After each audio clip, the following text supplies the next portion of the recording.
Lallan top, जिसे अब जनता ने दल्लन टॉप का खिताब दे दिया है, उसकी मुश्किलें बढ़ गई हैं। वही लल्लन टॉप, जो कभी बेबाक पत्रकारिता के लिए जाना जाता था, आज सत्ता की गोद में बैठकर चाटुकारिता की हदें पार कर रहा है। और इस काया पलट का असली ठीकरा जाता है सौरभ द्विवेदी के सिर पर, जिन्होंने अपनी पत्रकारिता को बीजेपी के सामने कौड़ियों के दाम में बेच दिया है।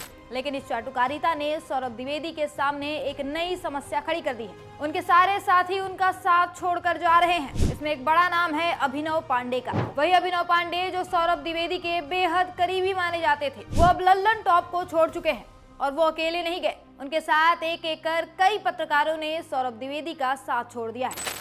इसकी एक बड़ी वजह बताई जा रही है लल्लन टॉप की बिक्री। जब से सौरभ द्विवेदी ने अपना ईमान बेचा है, तब से जो लोग उन्हें सच्चा पत्रकार मानते थे, वो उनसे नाराज चल रहे हैं। यही कारण है कि कई लोग अब उनका साथ भी छोड़ चुके हैं। इसकी शुरुआत तभी हो गई थी जब सौरभ ने वो खास डिनर पार्टी अटेंड किया था। याद दिला दें, कुछ समय पहले सोशल मीडिया पर एक फोटो वायरल हुई थी, जिसमें सौरभ द्विवेदी गृह मंत्री अमित शाह के साथ डिनर का लुत्फ उठाते नजर आए। साथ में थे उनके खास दोस्त अभिनव पांडे। ये तस्वीर ऐसी थी कि लोग देखते ही दंग रह गए। सौरभ, जो कभी सरकार पर सवाल उठाने का ढोंग करते थे, अब शाह साहब के सामने 90 डिग्री झुके हुए दिख रहे थे। सौरभ ने सफाई दी कि ये भारत मंडपम में एक अनौपचारिक मीटिंग थी, जिसमें बीजेपी ने कई पत्रकारों को बुलाया था। मैं भी गया, बस इतनी सी बात है। हालांकि सौरभ की सफाई के बाद भी सवाल उठे। लोगों ने पूछा कि अगर बात इतनी सी थी, तो फिर ये तस्वीर इतना क्यों बोल रही, और उस डिनर में ऐसी कौन सी खिचड़ी पकी कि लल्लन टॉप का रंग बदल गया। जब जनता ने सौरभ को ट्रोल करना शुरू किया, तो उनके दोस्त अभिनव पांडे बचाव में कूद पड़े।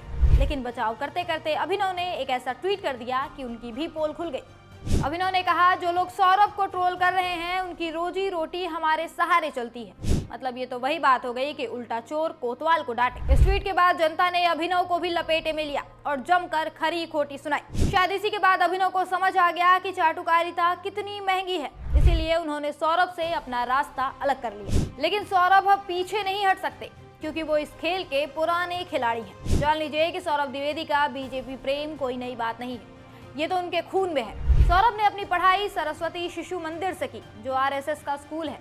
बचपन से ही वो आरएसएस की शाखाओं में जाते रहे। और तो और उनके पिता बीजेपी के टिकट पर चुनाव भी लड़ चुके हैं। उनके घर में बीजेपी और आरएसएस के नेताओं का आना जाना लगा रहता है। शायद इसी वजह से सौरभ हर चुनाव में अंदर खाने से बीजेपी के लिए माहौल बनाने में जुट जाते हैं। पिछले कुछ सालों से वो बस निष्पक्ष होने का दिखावा कर रहे थे और कुछ भी नहीं।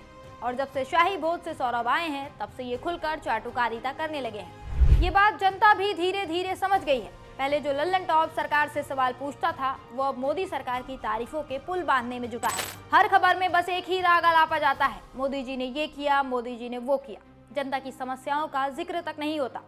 न बेरोजगारी, न महंगाई, न किसानों की दिक्कतें, बस हर जगह मोदी जी की जय जयकार। लेकिन जनता अब तंग आ चुकी है। लोग लल्लन टॉप का साथ छोड़ रहे हैं। YouTube पर भी उनके सब्सक्राइबर्स घट रहे हैं और लोग खुलकर कह रहे हैं कि ये बिक चुका है। सौरभ अब अकेले पड़ गए हैं। उनकी दलाली उन्हीं पर भारी पड़ गई है।